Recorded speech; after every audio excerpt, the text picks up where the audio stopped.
안녕하세요, 모니입니다. 오늘은 드디어 마지막 Q&A 3탄으로 찾아왔습니다. 제가 1편부터 대본 없이 영상을 찍고 있기 때문에 중간에 말이 조금 두서없어도 양해해 주시면 감사하겠습니다. 1차 시험 공부나 GS 연기 공부법은 Q&A 1탄에, 암기 및 직장병행 수험생활에 대해서는 Q&A 2탄에 올렸으니 참고 부탁드리고요. 오늘은 첨삭이나 태블릿 사용법, 공부 외의 삶 전반에 대한 질문 등등 그간 다루지 못했던 더욱 디테일한 질문들에 대해 구체적인 답변을 드려보겠습니다. 매 영상마다 강조해서 말씀드리게 되는 점이 제 경험이나 생각이 절대 정답은 아니라는 점, 단지 하나의 사례에 불과하지만 그래도 막막한 수험생활에 대한 감을 잡는데 조금이라도 도움이 되었으면 좋겠습니다. 그럼 첫 번째 파트 첨삭부터 시작해 보겠습니다. 네, 첫 번째 질문은 온라인 첨삭, 온첨이라고 하죠. 이 온첨을 언제부터 해야 될지, 연기 때에도 온첨이 필요한지에 대해서 질문을 주셨습니다. 연기랑 일기는 굳이 필수는 아니지만 스스로에게 경각심을 주는 차원에서는 효과가 좋다고 생각을 합니다.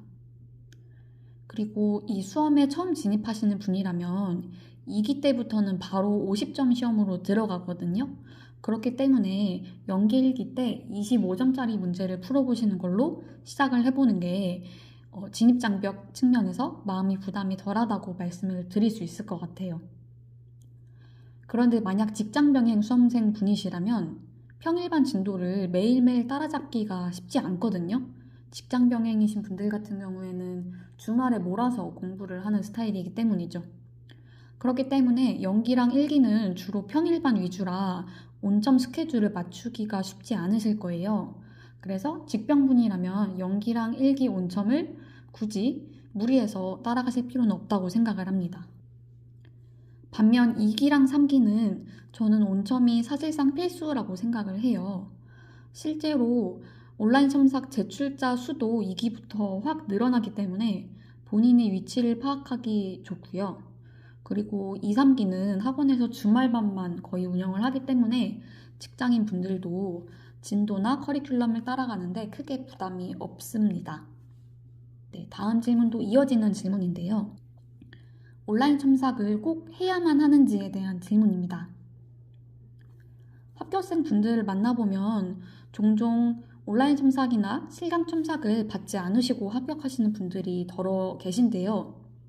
그래도 정규 분포를 보면 첨삭을 받는 사람들이 훨씬 많기 때문에 굳이 첨삭을 지향해야 될 이유가 없다면 저는 정규 분포 내에 베팅하는 게 좋다고 생각은 합니다. 물론 첨삭 퀄리티가 마음에 들지 않을 때도 있고 또 모의고사 점수랑 실제 2차 시험 점수랑 상관관계가 그리 크다고 볼 수는 없지만 그래도 스스로 긴장감을 갖고 실제 시험처럼 매주 시험에 임해보는 것, 그리고 나만이 사고에 갇히지 않고 유경험자의 피드백을 받아보는 것, 마지막으로 모집단 중에서 나의 위치를 객관적으로 가늠해보는 것이 저는 유의미한 경험이라고 생각을 합니다. 실제로 제 얘기를 조금 들려드릴게요. 저는 2기 때 노동법 모의고사를 오픈북 인원들 제외하고 꼴등을 한 적이 있거든요. 이 이후에 제 노동법 공부 방식에 문제 혹은 하자가 있다는 점을 발견을 하고 바로 스터디 2개를 새로이 들어서 시험 치기 전까지 거의 매일 2가지 스터디를 돌렸습니다. 즉 노동법 공부 시간을 이때부터 확 늘려간 것이죠. 그 결과 올해 시험에서 노동법 평균 62점대라는 만족스러운 점수를 받을 수 있었습니다. 모의고사 점수랑 실제 2차 시험 점수랑 상관관계가 크진 않지만 제가 더 공부를 열심히 하게 되는 요인이 되었기 때문에 그것만으로도 첨삭 시스템의 효과는 10분 발휘되었다고 생각을 하고 있습니다. 네, 다음 질문은 모의고사, 온첨, 실강 등등 어떻게 조합을 짰는지, 그리고 제가 이전 영상에서 2기 때가 터닝포인트였다는 말씀을 드린 적이 있는데 왜 2기가 터닝포인트가 되었는지가 궁금하다는 질문을 주셨어요. 네, 우선 제 조합을 말씀드리자면 생동차 때에는 연기부터 3기까지 쭉 인강만 들었고 온청, 실강 등등은 전혀 하지 않았습니다. 이때는 1차 시험 합격에 조금 더 주력을 했고요. 반면 생유의 때에는 연기랑 일기 때에는 인강만 듣되 모의고사 문제는 제가 스스로 자가 풀이를 해봤고요. 그리고 2기 때에는 실강을 다녔습니다. 그리고 3기 때에는 온라인 첨삭반으로 다시 돌렸고요. 저는 생유의 시절로 다시 돌아간다고 해도 이처럼 2기만 실강을 다닐 것 같아요. 왜냐하면 연기랑 일기는 수업 시간이 대부분이기 때문에 실강을 다닐 이유가 크지 않다고 생각을 했고, 반대로 3기 때에는 날씨가 너무 덥고 공부할 게 많아서 굉장히 수험생들이 지치는 기간이 있거든요. 그래서 3기 때에는 실강을 갔으면 너무 힘들었을 것 같아요. 2기가 아까 말씀드린 것처럼 모의고사 제출자 수는 어느 정도 늘어나고, 근데 또 범위는 어느 정도 세분화되어 있어서 이때 열심히 파트별로 본격적인 암기를 해두는 게 중요하다고 생각을 합니다. 다음 카페에 보면 가끔 이번 주 범위 회독을 다 못하고 모의고사 치르러 간다 이런 이야기도 종종 올라왔는데, 저는 월화수목금 내내 야근했던 그 한 주간 빼고 항상 모의고사 범위 회독 모두 마치고 학원에 갔었어요. 이때 2기 때 암기를 해둔 것을 기반으로 3기 때 회독 속도나 퀄리티가 정해지기 때문에 2기 때 암기를 진짜 처절하게 잘 하고 내 위치도 객관적으로 파악을 해서 보완할 점들은 3기가 되기 전에 빠르게 파악하는 게 중요하다고 생각합니다. 그렇기 때문에 저는 2기가 제 공부 터닝 포인트였다고 생각을 하고요. 실제로 2기 때부터 주 50시간 공부를 채웠기 때문에 공부량도 많이 늘어났고, 2기 때 열심히 해둔 것을 토대로 3기 기간 그리고 8월달 기간이 그렇게 많이 힘들지는 않았던 것 같습니다. 다음 파트는 강사에 대한 질문입니다. 우선 제가 수강했던 강사님들을 간단히 소개해드리자면, 저는 노동법은 김혜스터 선생님, 행정쟁송법은 심기훈 선생님, 그리고 인사노무관리론과 경영조직론은 김유미 선생님 강의를 들었습니다. 네, 우선 강사 선택 기준에 대해서 질문을 주셨어요. 저는 1, 2차 시험을 불문하고 적어도 본인이 고른 강사가 3타, 1타, 2타, 3타일 때 3타 내로는 들어와야 된다고 생각을 합니다. 왜냐하면 아무래도 3타 이내의 강사분들이 전업으로 강사 생활을 하시기 때문에 그분들이 교재나 강의 퀄리티가 좋다고 생각을 하고요. 그리고 남들이 듣는 강사, 그리고 남들이 풀어보는 모의고사를 풀어봤다는 그러한 점이 본인 심리적으로도 마음이 편하게 해줍니다. 하지만 남들이 다 좋다고 하는 강사도 본인에게 맞지 않으면 크게 의미가 없겠죠. 그렇기 때문에 샘플 강의는 각 페이지에 들어가 보셔서 꼭 들어보시는 걸 추천을 드리고요. 그리고 신림동 고시촌에 법문서적 같은 서점들 있거든요. 한번 방문하셔서 교재도 한번 꼭 확인을 해보세요. 강의는 본인 스타일이어도 또 교재가 본인 스타일이 아니면 힘들어하는 분들이 계시더라고요. 네, 그리고 김혜스터 강사님을 따라서 노동법을 공부할 때 어떻게 공부했는지를 물어봐 주신 분이 계셨어요. 예를 들어서 서브노트는 언제부터 받고 커리큘럼은 연기부터 다 따랐는지 이런 세부 질문도 같이 주셨는데요. 네, 저는 생동차 생유의 시절 모두 김혜스터 강사님 커리큘럼은 그냥 연기부터 3기까지 다 따랐고요. 강사님이 시켜주시는 대로 따랐습니다. 강사님이 전화 상담도 매 기수마다 해주시고, 또 그리고 3기 마지막에는 핵심 서술 포인트라는 핵사포 자료도 나눠주시고, 그리고 저는 직장 경영이라 못했지만 복습 스터디도 운영을 해주세요. 그렇기 때문에 강사님이 짜주시는 대로 따라가는 것만으로도 공부량이 상당하다고 생각을 합니다. 그리고 서브노트 관련해서 질문을 주셨는데, 김혜스터 강사님이 서브노트를 2기 초반쯤에 내주세요. 그래서 저는 생동차 2기 때 서브노트를 구매해서 생동차 때 활용을 했고요. 그리고 생유예 때에는 이미 전년도 2기에 정리해놓은 책이 있기 때문에 개정판에서 추가된 페이지들만 몇 개 끼워 넣는 방식으로 공부를 했습니다. 이 특정 페이지만 쉽게 끼워 넣을 수 있었던 방법은 제가 교재들을 PDF로 따서 스캔해서 봤기 때문인 것 같습니다.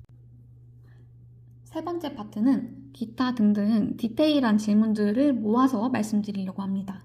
첫 번째 질문은 집에서 공부하는 것에 팁이 있는지를 물어봐 주셨어요. 네, 저는 집공을 계속한 건 아니고 회사에서 공부한 적도 있고 스터디 카페에서 공부도 주로 많이 했고요. 막판에는 여름에 너무 덥고 밥 차려 먹기도 귀찮고 해서 그때는 집공을 좀 했던 것 같아요.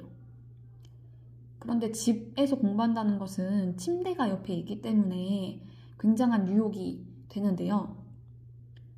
저처럼 이렇게 유튜브 스트리밍을 하실 수도 있지만 이런 결심이 쉽진 않기 때문에 동의 카페에 가보시면 구름이 캠스터디라는 것들을 수험생들이 많이 하세요. 그래서 이 캠스터디를 통해서 다른 수험생들 공부하는 것도 보면서 자극을 받는 방식이 좋지 않나 라고 생각을 합니다. 그냥 캠스터디도 싫어요. 저는 자유의지에 맡길게요 하실 수도 있는데 생각보다 하루 이틀이 아니라 몇 주, 몇 달 지속을 해야 되기 때문에 그러한 자유의지에 맡기는 것이 쉽지는 않고요.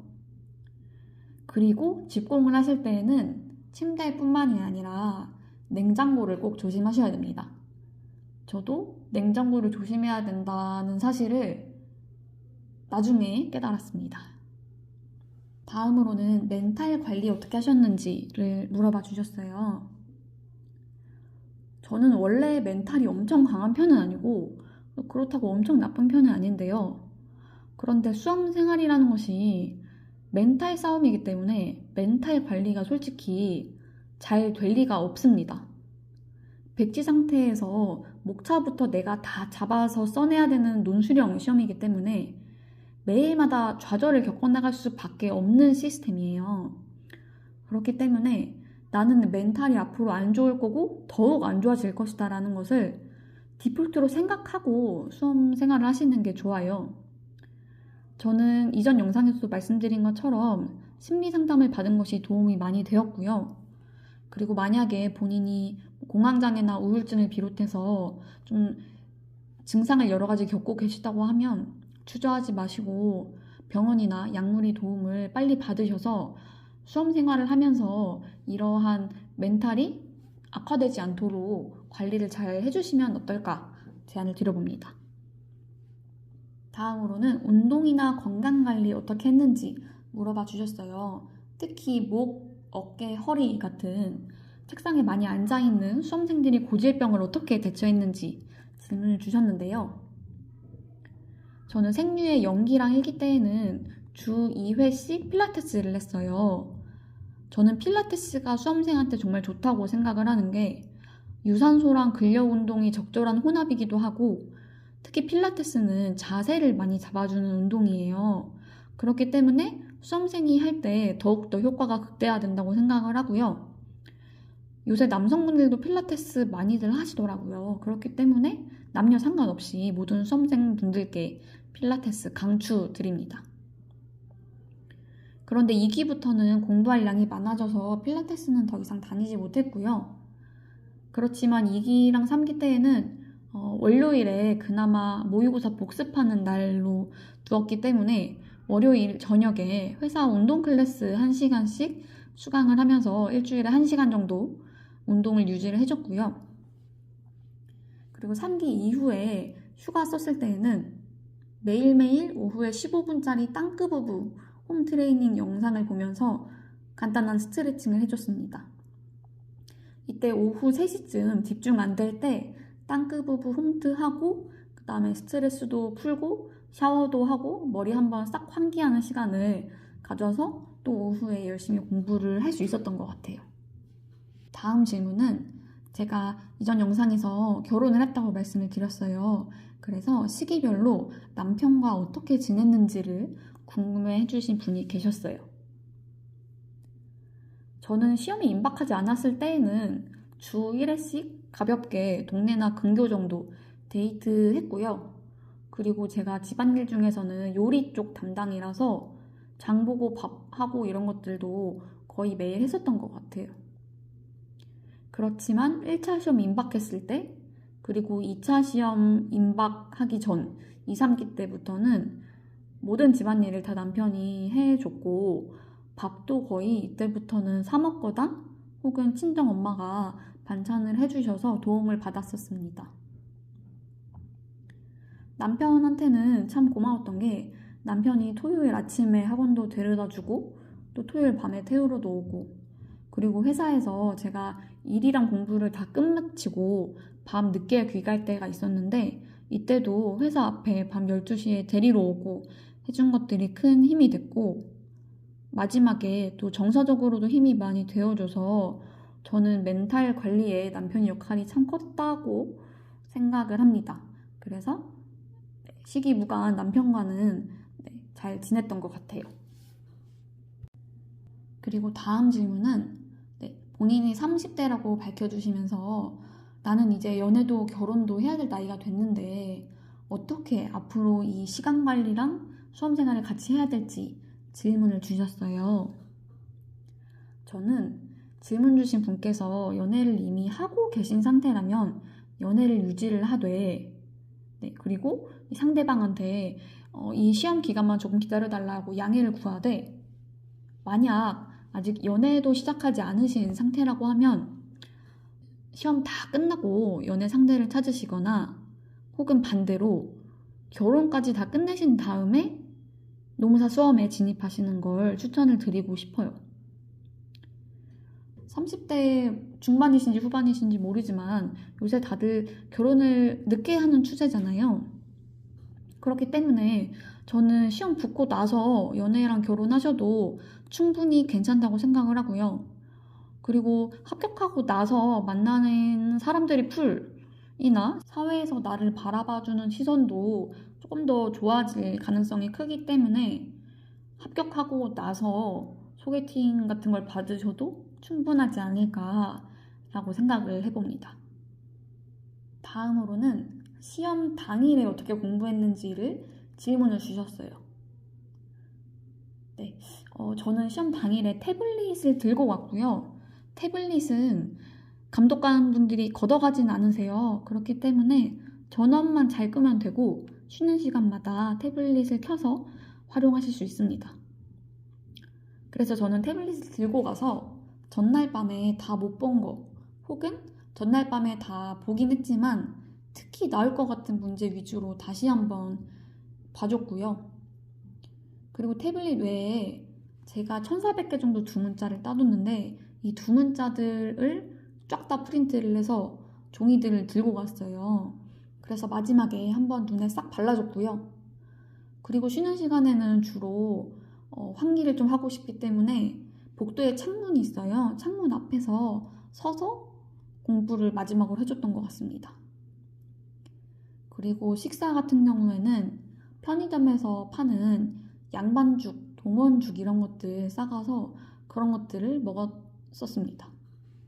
그리고 저희 2차 시험이 이틀 동안 치러지잖아요. 그렇기 때문에 꼭 드리고 싶은 팁이 1차 시험 보기 전에는 전날 금요일날 공부를 할 시간이 충분한데 이틀차 시험을 보기 전날에는 이미 첫날 시험을 치르고 나서 굉장히 피곤한 상태이고 집에 오면 이미 저녁 시간 가까워져 있기 때문에 둘째 날 공부할 과목을 보기가 굉장히 힘들어요. 그렇기 때문에 한 5일, 6일 전부터 첫째 날 과목보다는 둘째 날 과목, 즉 행정쟁송법이랑 선택 과목은 미리미리 공부를 좀 더 많이 해두시는 것을 추천드립니다. 그리고 다음 질문은 아마 노동법 질문을 주신 것 같아요. 포섭을 할 때 간결하면서도 판례 구조에 따라서 핵심 문구를 적용하는 게 쉽지 않더라. 이러한 점들을 어떻게 대비를 했는지 궁금하다라는 질문을 주셨어요. 일단 저도 노동법 점수가 안 나와서 고민이 많았던 사람으로서 첫 번째로 강조드릴 점은 판례를 정말 잘 외우셔야 돼요. 판례를 잘 외우면 포섭이군 핵심 문구 적용이던 잘 안 될 수가 없고요. 그런데 반대로 판례 암기가 불안정한데 포섭을 열심히 준비한다? 아무리 포섭 잘 하더라도 한계가 분명합니다. 그래서 판례를 정말 잘 꼼꼼하게 암기해 주시는 걸 추천을 드리고요. 그러다가 한 2기쯤, 3기쯤 되면은 판례 암기가 어느 정도 되실 거예요. 이때 판례는 잘 외웠는데 그래도 포섭이 잘 안 될 때가 있거든요. 그럴 때에는 그냥 사례집이나 모고 여러 차례 보시면서 그 포섭까지도 다 외워버리는 걸 추천드려요. 왜냐면 몇 개 보다 보면 사실 포섭도 레파토리가 몇 개 없고 거기서 거기 안에서 돈다는 거를 알게 되거든요. 예를 들어서 특수 형태의 근로자의 근로자성처럼 요소별로 하나씩 포섭하는 거다 이러면은 하나씩 동글뱅이 쳐가면서 포섭을 하면 되고요. 그런데 또 만약에 성결 쟁점이 있고 이게 해결이 돼야 뒤에 문제를 풀 수 있는 그런 단계별 스텝을 밟아가는 문제다 하면 플로우를 잘 강조를 해서 외워주시면 됩니다. 그리고 로마자 1번에서 쓰는 쟁점이 정리해서 쓰는 핵심 문구랑 키워드도 그냥 외워버리세요. 웬만하면. 이렇게 외우는 방식을 교수님들이 안 좋아하신다는 얘기는 덜어 듣지만 저희는 석사, 박사 할 거 아니잖아요. 저희는 빨리 합격하고 털고 나가는 게 목표이기 때문에 그냥 이런 것들도 고민되시면 작년 모의고사 문제 혹은 강사님들이 출간하신 사례집 보시면서 그냥 그 구조나 단어까지도 다 외워버리는 게 가장 합격을 위한 지름길이라고 생각을 합니다. 다음 질문은요. 이것도 시험 당일에 대한 질문인데요. 시험 문제를 받고 나서 사고 순서가 어떻게 되는지를 질문 주셨어요. 법 과목이랑 경영 과목으로 두 개 나뉠 것 같은데요. 일단 법 과목 같은 경우에는 시험지를 수령하면 그냥 눈으로 스키밍을 하고 대주제가 뭐구나라는 거를 파악을 해줍니다.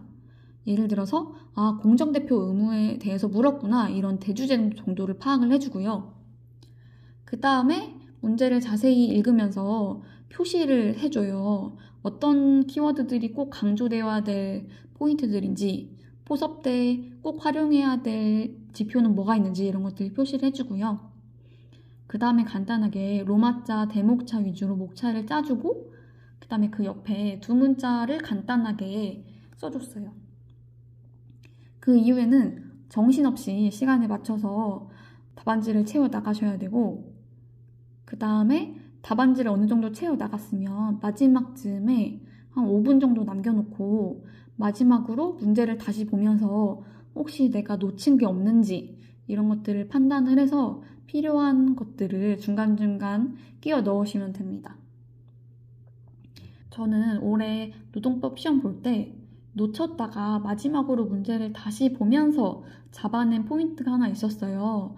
그래서 그것을 낑겨놓지 않았더라면 점수가 어떻게 되었을까를 생각하면 아찔하더라고요. 그렇기 때문에 마지막으로 문제를 다시 한번 읽어보는 시간을 꼭 확보해 두시는 것을 추천드립니다. 다음으로는 이어서 경영 과목인데요. 경영 과목은 문제 길이가 그렇게 길지가 않아요. 그렇기 때문에 문제를 읽으면서 바로바로 문제 옆에 로마자 대목차를 같이 표시를 해주시고요. 즉, 특별히 목차를 짤 게 없다는 뜻이죠. 그 다음에 목차 내에 쓸 내용들을 간단하게 키워드 정도만 옆에 메모를 해두고 내가 어떤 점들을 좀 더 차별화해서 써줄 건지 또 같이 옆에 기재를 해줬어요. 그 다음에는 또 쉴 새 없이 시험지를 채워 나가시면 되고 이것도 마지막으로 문제를 다시 한번 보시면서 문제에서 묻는 게 4가지였는데 내가 혹시 3가지만 쓰지 않았는지 이런 것들을 체크해 보시면 큰 도움이 되실 거라 생각합니다. 다음으로는 제가 스터디 윗미라는 유튜브 라이브 스트리밍을 매일 했었잖아요. 이 스트리밍을 어떻게 송출했는지 질문 주신 분이 계셨어요. 네, 저는 노트북으로 했고요. 별도의 프로그램을 사용하려고 시도는 했는데 너무 어려워서 그냥 유튜브에서 제공하는 플랫폼 그대로 방송을 했습니다. 초반에는 제가 노트북 각도를 이렇게 조절해서 내장캠으로 그냥 방송을 했거든요. 근데 그렇게 노트북 각도를 조절하다 보니까 제가 그 노트북 화면을 볼 수가 없겠더라고요. 왜냐면 저는 얼굴이 안 나오게 세팅을 해놨기 때문에.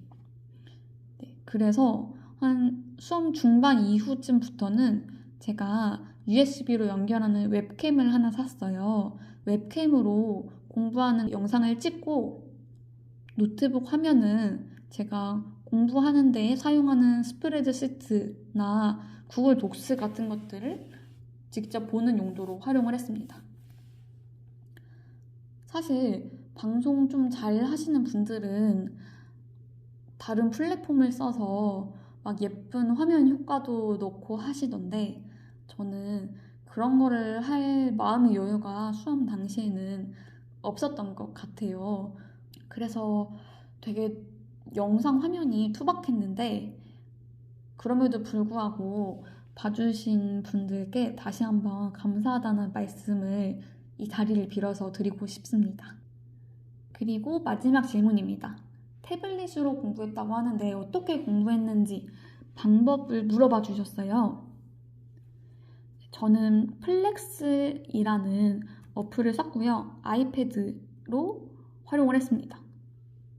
그리고 책은 교재를 구매를 해서 스캔집이라고 하죠. OCR 해주는 스캔 복사집에 가서 책들을 다 PDF로 변환을 해서 공부를 한 케이스입니다.